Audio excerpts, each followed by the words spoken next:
The time has come to start all over. Yes, ladies and gentlemen, today we are going to be looking at my early Oscar predictions for next year and my year in advance predictions, or this year I would say my 9 month in advance Oscar predictions because this is going to be a much shorter season. But I'm looking forward to it. I think there's a lot of good, interesting movies to come out. First, I just want to make some disclaimers. I I went through a bunch of movies in the lead up to this. I went over as many different movies as I could. Uh, I I can't predict all of them to be nominated for stuff. I have to predict that some things will disappoint, and I try to be optimistic. I try to spread the wealth. I think you'll see if you actually look at what I'm predicting to be nominated. It probably doesn't make a whole lot of sense. It might seem like, wait, you're predicting this movie to get all these nominations but miss in this one key category. Yeah, but I really just want to shine a light on as many movies as I can right now, just to try and like see what sticks. And I don't know if that's the best way to do early in advance Oscar predictions, but it's really hard. It's really hard. And I actually, when I do my first early Oscar predictions video, I like to not look at what everyone else is predicting. I want to try and just look at what movies there are and try to come to my own conclusions. Um, One thing I will say, I know that Alejandro Inarritu has a movie called Limbo that I'm not having anywhere on my list simply because I can't find out a whole lot about it, and I don't. I don't know. I just don't know anything about it. I don't know if it's going to be this year. My general rule of thumb is if I can't find anything major on the movie, any like set photos or anything, then I'm gonna assume it's not gonna be ready in time, because the Oscar release window is even shorter than it usually is. So typically, if you don't know for sure that something's coming out this year, it's probably not because they probably need more time to work on it, which I think is very fair. And so let us begin with probably the easiest category to call a year in advance, and that is Best Animated Feature. So alphabetically, I am predicting Encanto, Luca, The Mitchells vs. the Machines, Raya and the Last Dragon, and Wendell and Wild. Now, one thing, this doesn't necessarily apply to this particular category, but one thing I want you to keep in mind as we go through these is that just because I have something in number one doesn't mean I'm necessarily predicting it to win. I think we're in a stage right now where it's too early to be thinking about what's going to win, and I'm just trying to focus on what is going to be nominated. So, Luca is Pixar, and because of that alone, I kind of have to put it at number one. It's also original Pixar, not a sequel, and it's not one of two movies coming out, so you kind of have to have it at number one because they've given it to Pixar 11 out of 20 times, so the odds are definitely in Pixar's favor. But I don't think it's. We'll see if the movie's good. I think there has been some concern after it was pushed on Disney Plus only, and the animators are upset about that. But it is a different, unique art style for Pixar, which does intrigue me. And also, just how everyone is pointing out that there's a lot of gay undertones from the movie, and is Pixar going to actually follow through on that? Or is it just going to be teasing? Or, I mean, it's funny because Raya and the Last Dragon has something similar with the Raya and Namaari characters that Kelly Marie Tran said herself she views as a romantic relationship, even if the movie never explicitly says so, and there's nothing in the movie to say why it wouldn't be a romantic relationship, so you can't technically, but 1 Million Moms can't technically be angry about it, but there's definitely everything there for the shippers to go wild. Speaking of Raya, Raya is so far the only 2021 release that I've seen, and it's really, really good. Like, I know I complain a lot about Disney and Pixar winning this category, but I wouldn't be surprised. I wouldn't be upset if it went to Raya. And I think Raya is like one of the better Disney films we've gotten of the past decade. It's certainly better than something like Moana.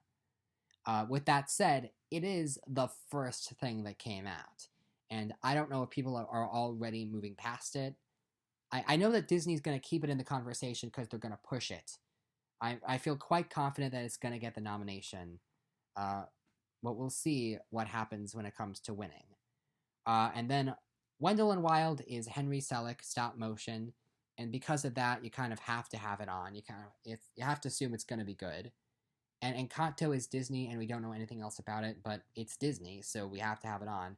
And then Mitchell's versus the Machines just came out and is getting pretty strong reviews. I am sad that I haven't seen it yet, but I am really, really busy these days. And then 6 through 10, Vivo is the only thing I think has a realistic shot. I do want to say real quick, I know that Cartoon Saloon is working on a project called My Father's Dragon that I chose to not include in my predictions because I think it's going to be a 2022 release. I can't say for sure, but I haven't, from what I understand, I think I would be seeing a little bit more footage and concept art and stuff like that if it was coming out this year. And the fact that I don't see any of that means I believe it's coming out next year. If it is coming out this year, it's definitely getting nominated because it's Cartoon Saloon. But honestly, like, yeah, I think I don't really need to go into much explanation. I think these 5 nominees look strong, and if there's a 5th nominee, most years I typically get 4 out of 5 right, and the 5th nominee usually comes out of nowhere, is some like a 2D animated film that's not from America that no one really knew about at the beginning of the year. So that could happen, but honestly, I wouldn't be shocked if I match 5 for 5 in this category, which is crazy because we're a year in advance, but that top 5 looks very promising. Okay, moving on to our next category, which is for Best Sound. So alphabetically, the predicted nominees are Dune, Eternals, In the Heights, Killers of the Flower Moon, and 9 Days. Okay, so let's break this down, because now we're starting to get into movies that are going to be across the board contenders, I think. But it's tricky to say. So first and foremost, Eternals. You are going to see Eternals pop up quite a couple of places on this list, and that is because I believe Eternals is going to be a big player. For 2 reasons. First of all, we've already seen Black Panther break into the Best Picture conversation before, so we know that this isn't Marvel's first time as a serious awards contender. But on top of that, it's Chloe Zhao. Like, Chloe Zhao is very, very hot right now coming off of Nomadland, and I feel like people are definitely going to be paying attention to this one, and I can't see... I mean, in my opinion, Nomadland did not have much of a plot, and this movie is going to have a plot. So, it seems like a win-win. Like, how can this go wrong? I feel like this has to be a big contender, and I'm predicting it across the board to be a big deal. In the Heights is another movie I'm predicting to be a big deal, and this is a musical, so I've got it for Best Sound. One of my most anticipated movies of the year. One of my most anticipated movies of last year, too. I think this is going to be a big crowd pleaser that's going to come in across the board. Dune. Okay, now I think I'm still predicting Dune to be... Well, I'm not going to spoil it, but I have Dune as a big contender, but not quite as high up as a lot of other people have it. I think it's certainly a gamble, but I also think that it's Denis Villeneuve, and he's proven that he can be a phenomenal sci-fi director. So I think Dune is going to contend, but maybe not as big as others say. We'll have to take a look. Killers of the Flower Moon is Martin Scorsese, and that is all you need to know. And there is a part of me that wonders... There's a part of me that wonders if it's going to come out this year, because Martin Scorsese does like to take his time in post-production. So we can't say for sure that it's going to be this year, but I have it in for now, and I have it in quite a few places. because it's Martin Scorsese, and you just have to assume Martin Scorsese movies are going to be a big deal. And then in fifth place, I have 9 Days, which is a movie I'm really kind of hedging my bets on. I I think it's going to get in quite a few places. I have it number 5 in a couple of categories. I'm not confident enough in it that it's going to be a big deal, but I feel like the word of mouth is very strong, so it'll probably be somewhat of a contender to get in for somewhere. So I have it in 5 for Best Sound, and you'll see it pop up a few other places as well. And then 6 through 10. Number 6, I have A Quiet Place Part 2. We still don't know how good that's going to be, but early word of mouth is strong, so I'll have it in number 6. The first film was definitely a big contender in this particular category, so I kind of feel like it's possible that it could repeat. 7 is House of Gucci, which I'll get into in more detail later, but that movie feels like one of the strongest Best Picture contenders of the year, so I have to put it in here. Speaking of strong Best Picture contenders, Don't Look Up. That movie may or may not have more opportunities for sound effects. We'll see, but it could certainly be a player here. Number 9, 3,000 Years of Longing, and some people have this in Best Picture and Director and Actor and Actress and all those places, and I only have it pop up in a couple of tech areas because I'm not super confident it's George Miller making a movie where Tilda Swinton finds a genie, played by Idris Elba, and it just feels like it's a bit too weird for the Academy's taste, although then again, I didn't think Mad Max Fury Road would be the Academy's taste at all, and I was wrong about that. So we'll see, but I can't predict everything to be a big player, and so I am not predicting 3,000 Years of Longing to do very well, but I could be wrong, and just keep an eye on that one. And then number 10 is Coda, and I have that on only because of the whole deaf angle, and I know Sound of Metal just won and was about a deaf person, and I think we have like POV sequences where we're hearing the deaf character's point of view, then it could contend, but it might not, and maybe they just gave it to a movie about the deaf community, so I feel like I have to mention it here, at least in the number 10 spot. I do want to mention real quick that The Tragedy of Macbeth and Cyrano both just missed, and I'll be talking about those movies in more detail later on. Next up is Best Song. Listing by film, the predicted nominees are Encanto, In the Heights, No Time to Die, Top Gun: Maverick, and West Side Story. So this is by far the most challenging category to predict a year in advance because we don't know what movies will have songs, and so we kind of just have to guess. You can always guess like animated films or music-heavy films. Those are usually sure bets, but even if movies do have songs, there's no guarantee that there will be good songs. And so, like, last year, a lot of the songs that were nominated, 4 out of 5 of them, were end credit songs from dramas. And this year, there's a lot of, like, dramas about heavy-hitting subjects where I'm like, if that has an original song, it's going to contend, but we don't know. We don't know. I have No Time to Die in the number 1 position because we actually know that that's a song and we've actually heard it. Outside of that, Encanto, we know will have original Lin-Manuel Miranda music, but so will Vivo, but I'm going to assume that Encanto is the more awards-friendly movie. Top Gun: Maverick, we know is going to have a song by Lady Gaga, although whether or not the Oscars are going to go near that film is anyone's guess.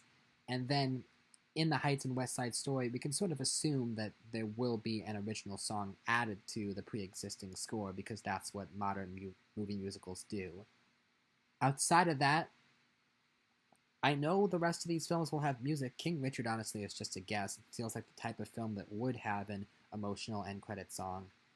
But, yeah, I just don't know what to say about this one. Hopefully some of these guesses are right and that we get some good original songs this year. But there's not much else to say. This category is anyone's guess.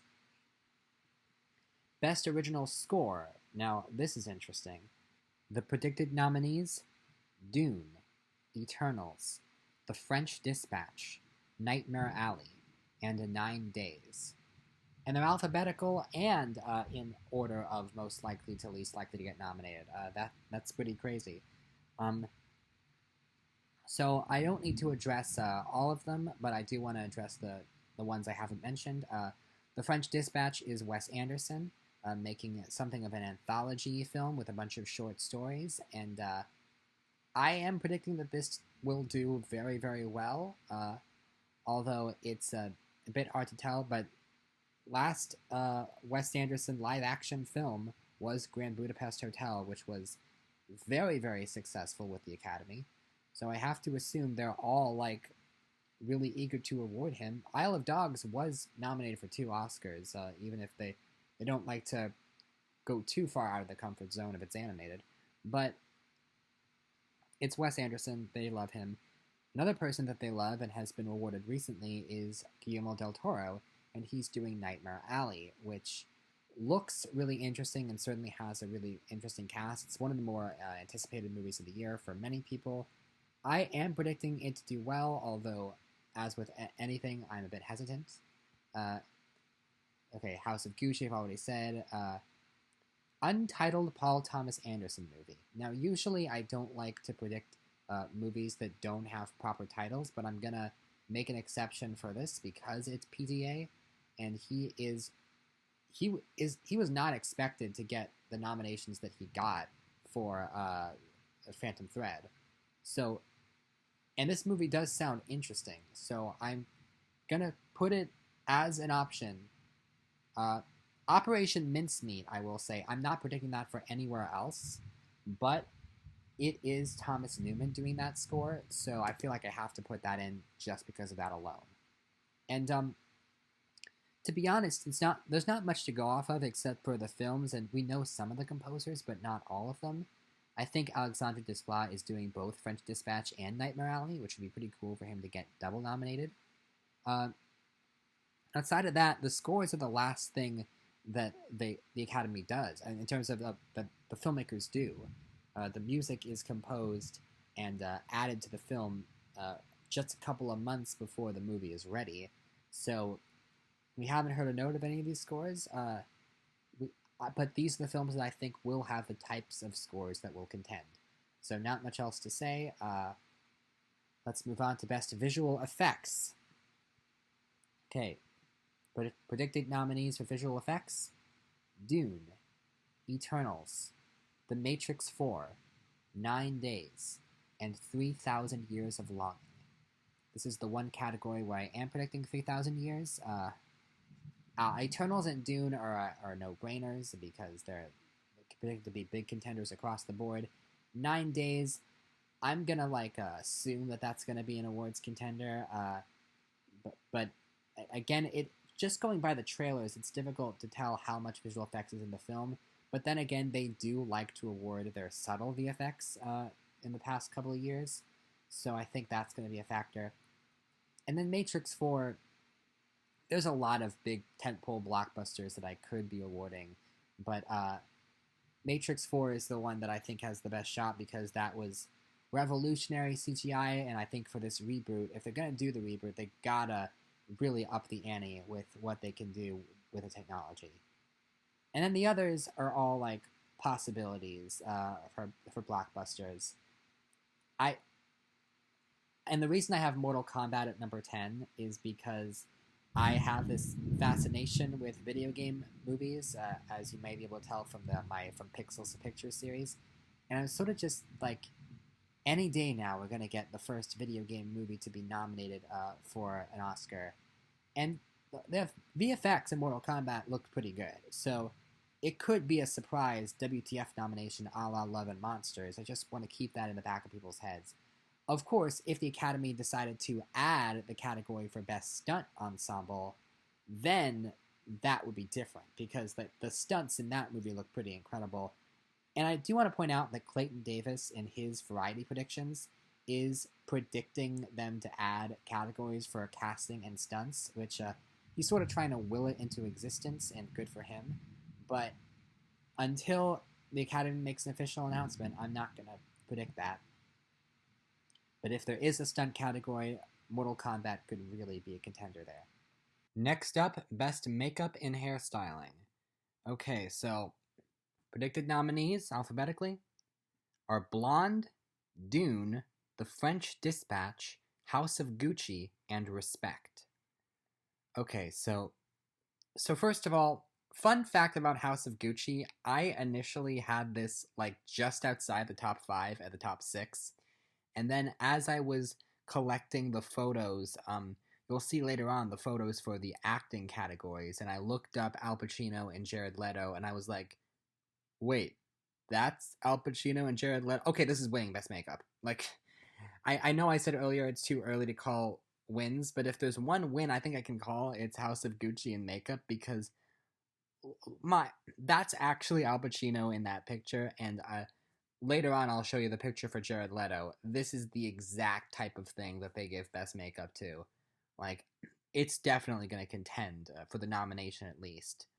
And then Dune, I think, is going to have a lot of great opportunities for makeup. Blonde is the biopic we made her look like a famous person. French Dispatch, a lot of various wild Wes Anderson makeup. Like Grand Budapest Hotel won here, so I'm sure there's going to be some impressive transformations. And then Respect, similarly a biopic. I think that might be more a hair nomination, but we usually get one movie that's more for the hairstyling. Cyrano, I don't know about. I just honestly, I thought initially that Cyrano was going to do the nose, and I guess they're not going to do the nose. It's just going to be about the fact that he's a little person, and that's going to be the stand-in for the fact that he has a weird nose. Being the Ricardos, obviously transformation of Nicole Kidman into Lucille Ball. Cruella, I don't think I need to say anything there. Nightmare Alley, another like more hairstyling nominee with like great looking people. And then I put Old at number 10. That's the M. Night Shyamalan movie, which I don't know if that movie is going to be good or not, but the premise certainly lends itself to the actors being in different stages of age makeup, so I could see that getting on. Okay, that's all I need to say about that category. Next up is Best Costume Design. Predicted nominees are Cruella, Cyrano, Eternals, The French Dispatch, and Last Night in Soho. Okay, if there is one nomination that is definitely going to happen this year in any category, one nomination I can tell you for 100% certainty is going to happen, it is Cruella for Best Costume Design. I don't know if you've seen that trailer, but there are a lot of incredibly detailed costumes that really do call attention to themselves, and Disney has gotten on before for a lot of their live action movies, and this is Jenny Beavan, who has 2 Oscars and 10 nominations, and it's freaking Cruella de Vil. Like, can we acknowledge the fact that they nominated the live action 102 Dalmatians, the movie that I thought for sure that was a direct-to-video movie, but no, it was eligible for Oscars and it was nominated for costume design. Like, this movie would have to get the worst reviews imaginable for me to even consider not predicting it to be nominated. I don't know if the movie's going to be good or not, but it is impossible for me to imagine those costumes getting left off. And then French Dispatch seems like an easy number 2 based on what I've seen in that trailer. Eternals, a superhero movie, they're going to have costumes and it's going to contend in the same way that Black Panther did, although I don't know if it's going to win. Cyrano should have some great period stuff. And Last Night in Soho, the Thomasin McKenzie character is apparently a costume designer, so that should go into the plot. Honestly, I feel pretty confident about this. And then you look at the bottom 6, 6, 7, 8, 9, 10. Canterbury Glass, that is David O. Russell, and this is the only place where I'm mentioning it. Because frankly, I think after Joy was 2015, and then it's been a while, and I think David O. Russell has kind of fallen out of style. He was really popular with the Academy for a little while, but Now I think they might be kind of over him, and I I don't know, but from what I saw in the picture, the costumes are the type where if the movie is successful, the costumes will definitely get noticed. And then Nightmare Alley, of course, Del Toro, very vivid, colorful costumes. Dune, obviously. Honestly, the 6 or 10 could all get on. I think there's a valid case for it. I do want to say right off the bat, I am not predicting that West Side Story is going to be a big thing. I I have West Side Story mentioned a couple of places, but frankly, okay, this is a movie that we're all acknowledging does not need to exist. And like, why are you remaking a movie that was basically perfect the first time? And the funny thing is, I feel like we went into this being like, okay, well, if there's one thing that needs to be fixed, it's the whitewashing of the original casting. So we need to fix the problematic casting of that movie. And now we've added a different kind of problematic casting with Ansel Elgort, which, granted, is not the fault of anyone who worked on the movie besides Elgort, but now it's going to leave kind of a stink over the rest of the film. So I don't think West Side Story is going to do well at all. I think I have it getting one nomination for song, and that's it. And then House of Gucci is a Best Picture contender, so that's why it's in the last slot. And next up is Best Production Design. Okay, nominees here. Predicted nominees are Cyrano, Dune, The French Dispatch, In the Heights, and Nightmare Alley. So these, I think, are all semi self-explanatory. Uh, French Dispatch is Wes Anderson, and of course, everything looks like an elaborate dollhouse with him. Dune is a big fantasy. Nightmare Alley is Del Toro. Cyrano is period piece, and In the Heights is kind of a gamble because it's a contemporary movie, but they are kind of leaning towards more contemporary nominees recently with stuff like Parasite and The Father, and the In the Heights from the trailers looks beautiful, and I feel like it's the kind of contemporary nominee that they would go for. Eternals, I'm not sure because all the stills I've seen of it so far are just like on landscapes, so I'm not really seeing any big sets. But if there are big sets, it's going to get on. And West Side Story, I already said, we'll see how it does. The rest, yeah, I just don't know like what they're going to go for. They do go for more subtle films now and then, but I will say it is interesting looking at the slate of movies this year compared to last year because so many big movies got pushed last year. A lot of the movies that we got last year were indie fare. We didn't really get a lot of stuff that had spectacle. And a lot of the movies this year have spectacle, and I, for one, am looking forward to it. Um, but that's basically all I have to say about production design. Let's move on. By the way, if I'm going too fast for you, you can pause. That's fine. I don't care. Pause.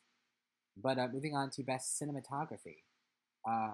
So predicted nominees: Eternals, The French Dispatch, In the Heights, Killers of the Flower Moon, and The Tragedy of Macbeth. So Eternals is Chloe Zhao. That's gonna. I don't think the DP on Eternals is not the same DP on Nomadland. It's the guy who did 3 Billboards and a couple of other Marvel stuff. So he's well respected enough. Never been nominated. I think it's gonna get nominated, and then everything else makes sense. The Tragedy of Macbeth is black and white, which I'm very glad I found that out before. Funny story. Mank was my number 6 when I did my year in advance Oscar predictions. I put Mank in 6 for cinematography, and then immediately after I published that video, I found out that the movie was going to be black and white, and I was like, shit. Because as we've seen, black and white movies do very, very well in cinematography, so I'm definitely predicting The Tragedy of Macbeth to be nominated. And then outside of that, we're just going over movies that I think are going to contend.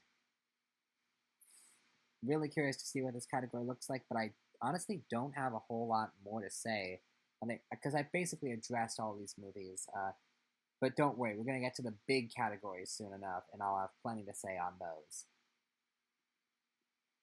Starting with Best Film Editing, predicted nominees are Don't Look Up, Eternals, House of Gucci, In the Heights, Killers of the Flower Moon.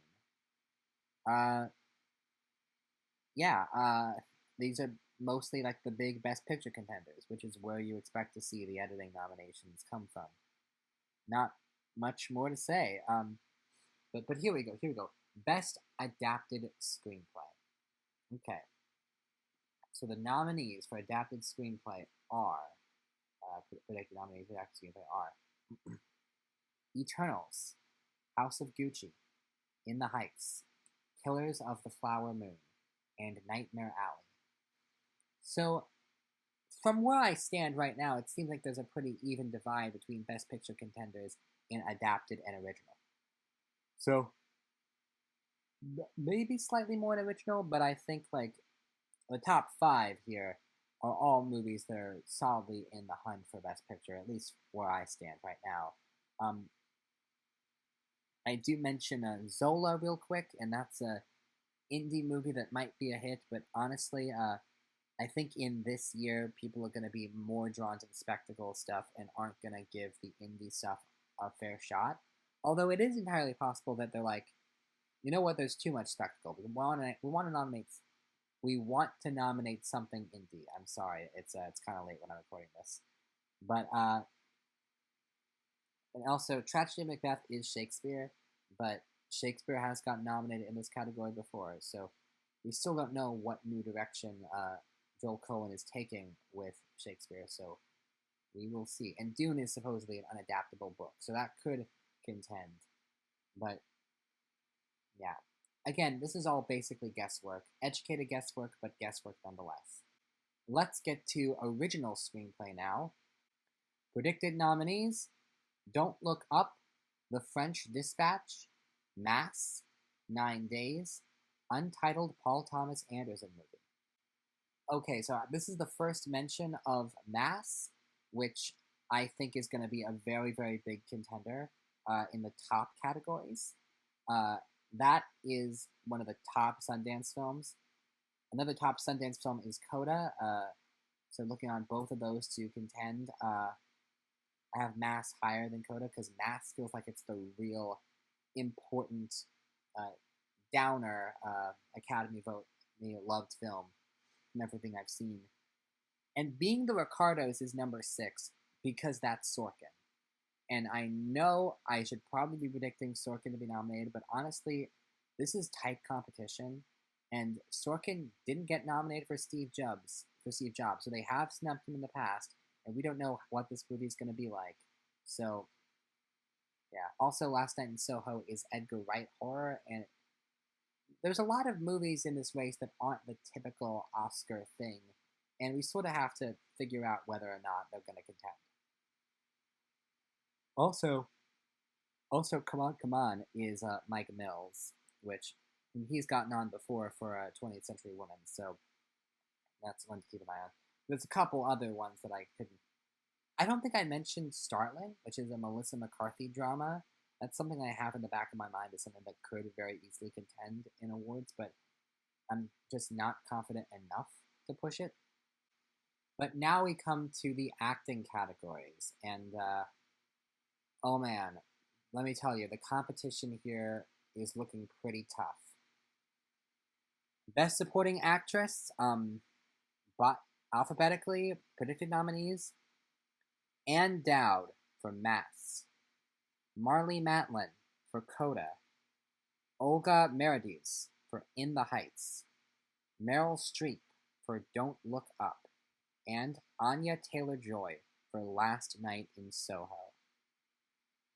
Wow. Okay, so a lot of strong contenders here. And then, so let me just quickly go over them.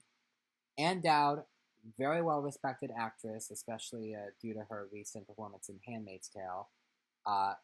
She never been nominated in a very well-respected movie, what looks to be a really juicy role and juicy script. Juicy script. This is the type of thing that gets nominated. I think that Dowd, I have Dowd in the number 1 spot, not because I think she's going to win, but on the surface, she looks like a really solid contender.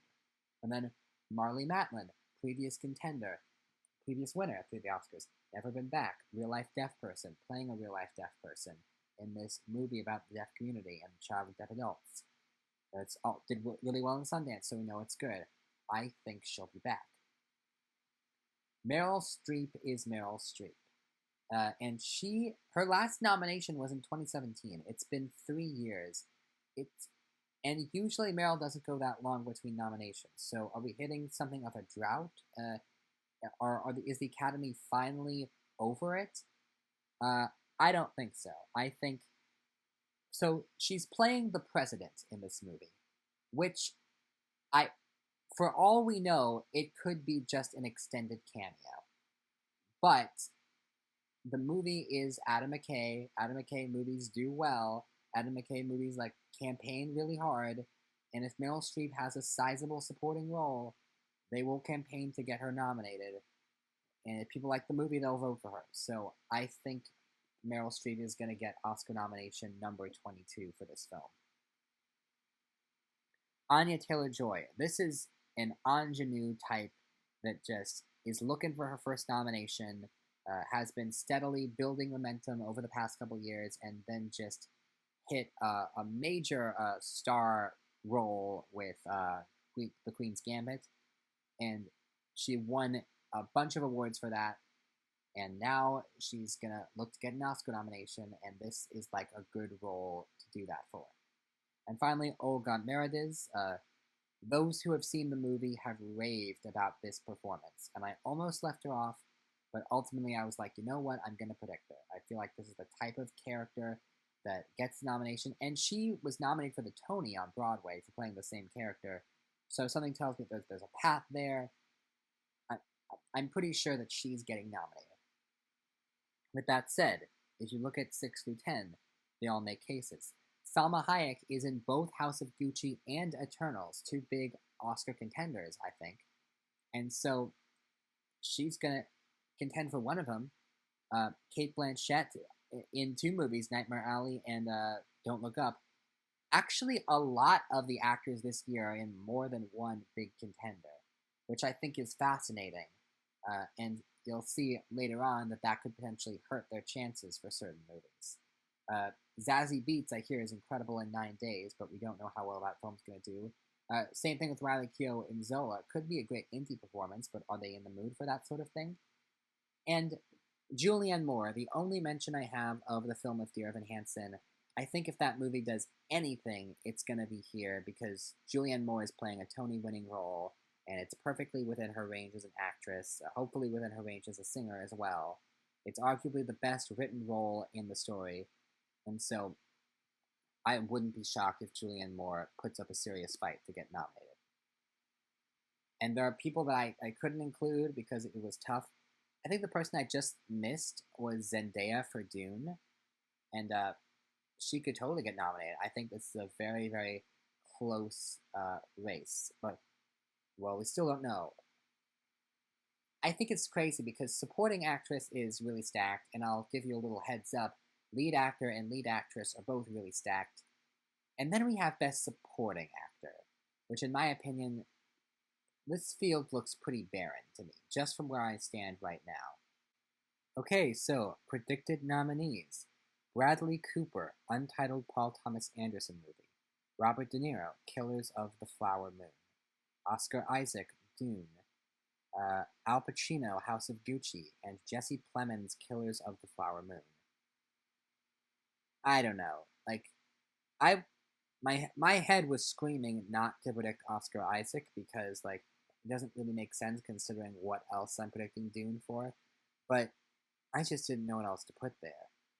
I think 1 through 4 makes sense. I don't know what goes after that. And I am aware, by the way, that a lot of my predictions are lacking in actors of color. I'm aware of that, and I don't really know what films. I think I thought about Forrest Whitaker for Burton, but no, not Burton, Respect. But I wasn't really sure how much of a role that was. Other people were saying Coleman Domingo for Zola, and I kind of thought that Riley Keough was the big contender from that film, but also that it was a smaller film, and I don't know. I'm sure the final ballot will not look like this. This is the one mention of The Last Duel, which is also by uh, Ridley Scott, who's doing House of Gucci. And I don't know. I mean, it's happened before. Obviously, the director has had two films in the race, but I kind of feel like he's gonna put all of his effort behind House of Gucci, and I don't know how well Last Duel is gonna do. Uh, Also weird that they both movies have Adam Driver in them. Uh, Jonah Hill, I almost want to have him on because he is a two-time Oscar nominee and he's in an Adam McKay film, uh, which probably is going to contend. And by the way, yes, that is Jared Leto in that picture, and that is Al Pacino. This is why I had it #1 for makeup. But outside of that, like this category, from where I stand, just looks barren, man. And maybe it's not going to look that way in the end, but we will see. We will see. Best lead actress. Okay, now this category is anything but barren. Let's talk about this. Predicted nominees: Ana de Armas, Blonde; Lady Gaga, House of Gucci; Jennifer Hudson, Respect; Jennifer Lawrence, Don't Look Up; Amanda Seyfried, A Mouthful of Air. Okay, so I want to say something right off the bat, and that is when an actor is in more than one movie a year, they cannot be double nominated unless it's in lead and supporting. You can't, if an actor gave two great lead performances in the year, they cannot be nominated for both. And same thing with two great supporting performances. And this is why when Jamie Foxx was in the movie Collateral, he was the lead of that movie, but he was pushed supporting so that he could be nominated for it because he was also contending that same year for lead actor for Ray. And so Jennifer Lawrence, I have her on for Don't Look Up. I don't have her on for Red, White, and Water, which I believe is the name of that movie. Um, I think we'll see a couple of different examples here of actors that are in more than one big movie, and I just didn't know what to put them on for. Luckily, some of them are split between lead and supporting, but they can't get on for both. So Jennifer Lawrence, I think we're all waiting for her to make a comeback. She's been through quite an interesting roller coaster her career, where she there was a time where she was the biggest star in the world, and then she just gradually became less and less relevant. And so hopefully this is going to be the year that puts her back on the map because she's definitely very talented. Um, I don't know if Adam McKay is going to be the person to do it, but Lady Gaga is poised to get her second acting nomination, and it could be a Cher-style win if everything goes right. Ana de Armas, poised to play Marilyn Monroe. We think that's going to be good. Jennifer Hudson, we've got to make sure that this isn't an all-white year, and Jennifer Hudson playing Aretha Franklin makes total sense as a nominee. And then kind of a gamble, I have Amanda Seyfried for A Mouthful of Air because the premise sounds really baity, and Amanda Seyfried just got nominated, so I think she could be like a new ingenue type figure that gets a bunch of nominations, and maybe could contend for the win if the movie is really well loved, but we will see. Toni Collette just barely missed, and because the top 5 is so strong. And Toni Collette, people know that the Academy screwed up by not nominating her for Hereditary. And so I think they're going to be eager to nominate her again, but we'll see. Emilia Jones could be the newcomer, the where did she come from, this is good type performance. Thomasin McKenzie, honestly, should have been nominated already between Leave No Trace and Jojo Rabbit, so she has a couple of projects this year, and Last Night in Soho feels the potential. And Frances, we know now the Academy just loves Frances McDormand, and she could possibly become the new Meryl Streep and just get nominated for everything. Maybe the performance is really good. And then Leslie Grace at number 10. This is a really, really strong top 10, and I just left out a couple of people like Melissa McCarthy for The Starling, Jennifer Lawrence for Red, White, and Water. And the other one that I left out, Carey Mulligan for Bernstein. There is a small I don't know how well Bernstein's going to do. It's called Maestro. It's not called Bernstein. It's called Maestro. Maestro, biopic of Leonard Bernstein. if the movie does well, she's playing his significant other in the film, and that could be the type of nomination. I part of me almost feels like it's the exact thing the Academy would do to give Carey Mulligan the win for Maestro for playing this dull supporting wife role the year after her star turn in Promising Young Woman. It's just so like the Academy of, oh, you were really good in this one movie that's not our thing at all, but now you're playing the rules and doing an Academy friendly movie. Okay, here's your Oscar. So I didn't actually predict it, but I think there's totally a world in which that happens. I mean, this is a really strong category, and I just wanted to mention that. Okay, next up, Best Actor. Predicted contenders. Leonardo DiCaprio, Don't Look Up. Peter Dinklage, Cyrano. Adam Driver, House of Gucci. Jason Isaacs, Mass. Denzel Washington, The Tragedy of Macbeth. Okay, so you'll notice Leonardo DiCaprio is number 1 and number 6. And this is the thing. If the Academy didn't have that rule, I would totally be predicting DiCaprio to take up 2 of the 5 slots. But the Academy does have that rule. And I think he's gonna go for Don't Look Up first and foremost. With that said, I know that Killers of the Flower Moon is heavily focused on the Native American characters, and a part of me does wonder if they're going to do a thing where they say, oh no, it's about the Native American characters, and so Leo DiCaprio is supporting, and that's how he gets double nominated. But I don't know. I feel like he's got to be nominated for one of them, and right now Don't Look Up feels like the more likely one. Adam Driver is quickly becoming an Academy darling. This would be his 3rd nomination. Jason Isaacs, I don't think has ever been nominated, and this is the type of thing that you get on for. Really baby role. Peter Dinklage in Cyrano. Peter Dinklage is one of those people who it kind of feels like he should be nominated at this point. Like, he's had a really great career, and he's never been Oscar nominated, and I think this would be a great first nomination for him.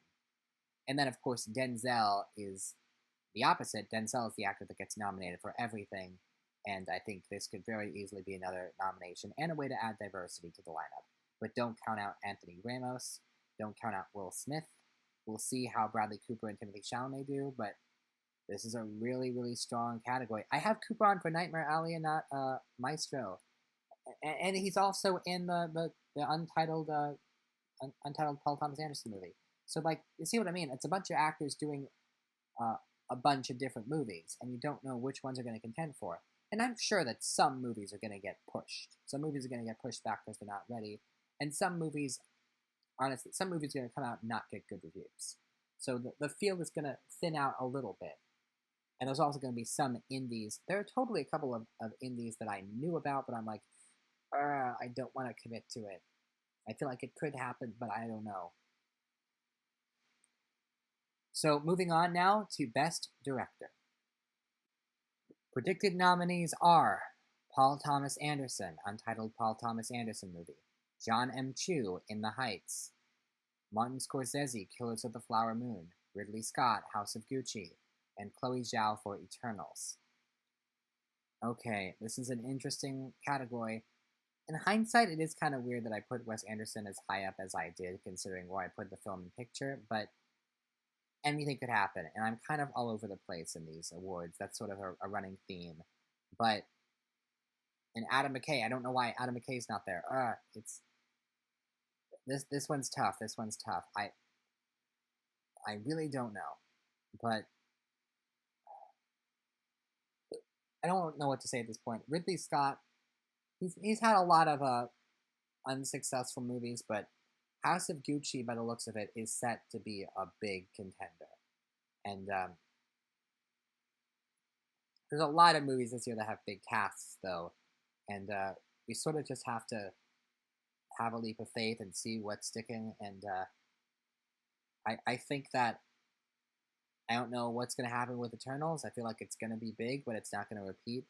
I kind of want In the Heights to do well, but something's telling me it's not going to be a Best Picture winner type film, just a movie that does really well and gets nominations, but not a lot of wins. And I don't know too much about untitled Paul Thomas Anderson movies, so I don't know what.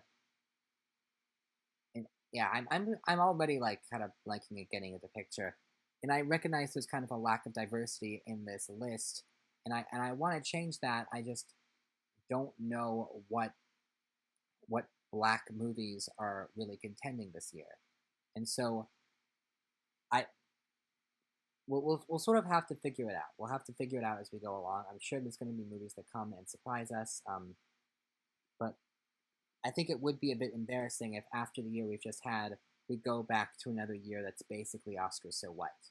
But there are two Asians and one Asian woman in this lineup, so it's not nothing. Chloe Zhao would become the first female director to get a second nomination, which I think would be incredible. And I think she can totally do it. So let's just move on to the final category, and that is Best Picture of the Year. I think I've basically discussed all of these movies over the course of the thing, and I don't know what else to say. But it's funny that there are three movies that with one-word, four-letter names that are right next to each other. And it is important that the Academy said we're going to go back to a year of straight 10. But yeah, I almost don't know what to say at the point. I feel like I've said next time I do one of these, I need to start a picture and work my way to the bottom almost. And I am predicting House of Gucci to win Best Picture simply because I don't know what else to predict. And part of me thinks Don't Look Up could be it, but I've heard from people that have read the script that it's very on the nose. So I'm kind of predicting it to be an Academy thing that film Twitter hates, like a Joker or I don't know, Bohemian Rhapsody. I think it's going to do well with the Oscars, but film Twitter is going to be really, really upset. Oh man, in 9 days I'm keeping just on the edge. I'm like, that could happen, that could not happen. I don't know. And again, there's going to be films that come out of nowhere and surprise us. But I think overall we have some really exciting movies to look forward to this year. And after a year of some really great indie films getting the recognition that they deserved, it'll be I'll have mixed emotions seeing these big spectacle movies being the films that get rewarded. Okay, so those are my predictions.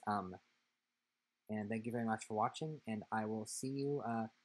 I will say, I don't know how often I'm going to do these. I'm going to try to do one every month, but it's going to be tough because right now we're about 2 months away from the shooting of the movie Wolves, which I'm going to shoot in July. And so I might not do one in July. Next month, I'm going to be really, really busy. And then I'm going to be even more busy in July. I think after July, my schedule might clear up a little bit because I'm going to be editing. But wish me luck, guys. Making a movie is not easy. And you know what? This movie could come out before the end of the year. I think that's totally possible. And maybe I should just predict Wolves, The Fan Made Life is Strange 2 story to be nominated for all the Oscars. I mean, it could happen, right? Guys? Okay. End of the video. See you next time. Thank you so much for watching. Bye.